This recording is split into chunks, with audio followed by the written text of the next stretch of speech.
નમસ્કાર વિદ્યાર્થી મિત્રો, ધોરણ 9નું હિન્દી વિષયની અંદર આવતું 10મું કાવ્ય ભારત ગૌરવ, જે સમગ્ર ભારત દેશનું આપણે જેનું ગૌરવ લઈ શકીએ એ સરસ મજાનું કાવ્ય છે.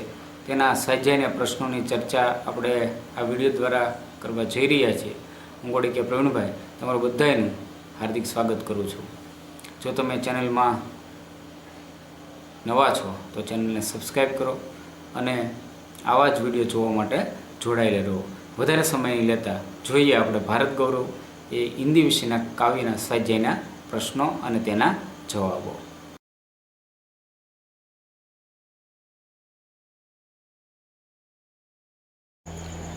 भारत गौरव काव्यनो पहलो प्रश्न है, निम्नलिखित प्रश्नों के 1-2 वाक्यों में उत्तर लिखिए.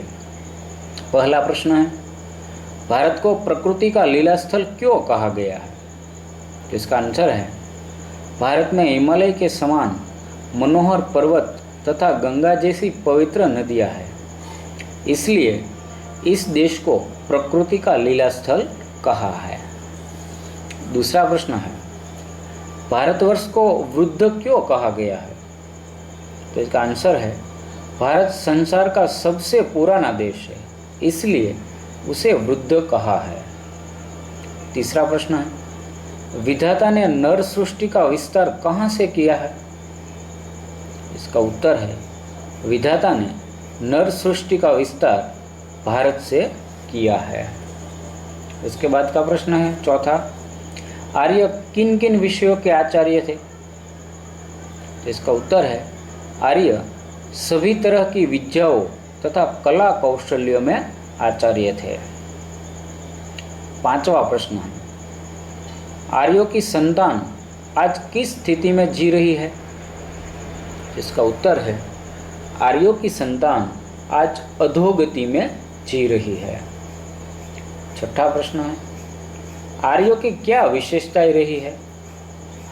इसका उत्तर है, आर्य हमेशा स्वार्थ से अधिक परोपकार को महत्व देते हैं. वे मोह से दूर रहते हैं और निष्क्रिय रहना पसंद नहीं करते. और दूसरा प्रश्न है, निम्नलिखित प्रश्नों के 5-6 वाक्यों में उत्तर दीजिए. इसमें पहला प्रश्न, गुप्त जी ने भारत के गौरव को किस रूप में हमारे सामने रखा है? इसका उत्तर है, गुप्त जी कहते हैं कि भारत प्रकृति का पूर्ण लीला स्थल है. यह ऋषियों की पावन भूमि है. भारत ही संसार का सिरमौर है. भगवान की बनाई हुई भवभूतियों का सबसे पहला भंडार भारतवर्ष ही है. यहाँ के निवासी आर्यों की यह प्रसिद्ध भूमि है. आर्यों ने ही संसार को विद्या और कला कौशल्य की शिक्षा दी. इस प्रकार कवि ने भारत के गौरव को हमारे सामने रखा है. दूसरा प्रश्न है, भारतवासियों के बारे में गुप्त जी क्या कहते हैं? तो इसका आंसर है, गुप्त जी के अनुसार भारतवासी आर्यों की संतान है. एक समय था जब आर्य विद्या और कला कौशल में सबसे आगे थे. ज्ञान विज्ञान के क्षेत्र में उनका कोई मुकाबला नहीं कर सकता था, परंतु उन महान आर्यों की संतान होकर आज भारतवासी अधोगति में पड़े हुए हैं. प्रगति की दौड़ में वे पूरी तरह पिछड़ गए हैं, फिर भी अपने महान पूर्वजों के उच्च आदर्शों को वे भूले नहीं हैं.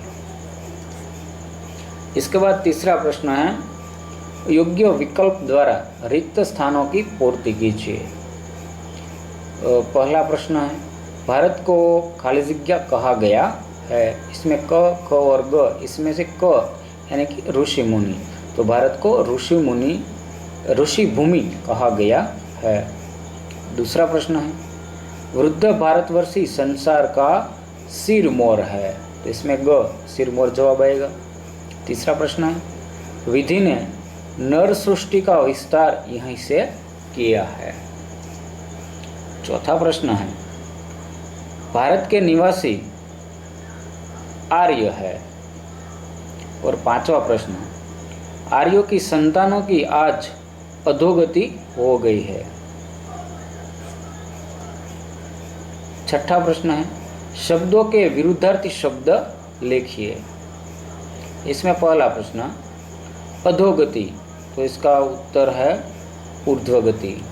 वृद्ध, तो उसका विरुद्धार्थी शब्द है युवा। पुरातन, नूतन। प्रथम, अंतिम। विस्तार, संकुचन। पूर्ण भूमि, तो इसका पाप भूमि। उत्कर्ष, तो उसका विरुद्धार्थी है अपकर्ष। उच्च, तो उसका विरुद्धार्थी है निम्न। और उसके बाद क्या है, शब्दों के पर्यायवाची शब्द लिखिए। हिमालय, तो इसका पर्यायवाची है हिमगिरी। गंगा, भागीरथी। गिरी, पर्वत। भूमि, धरा। विश्व, तो संसार। मदिरा यानी कि शराब।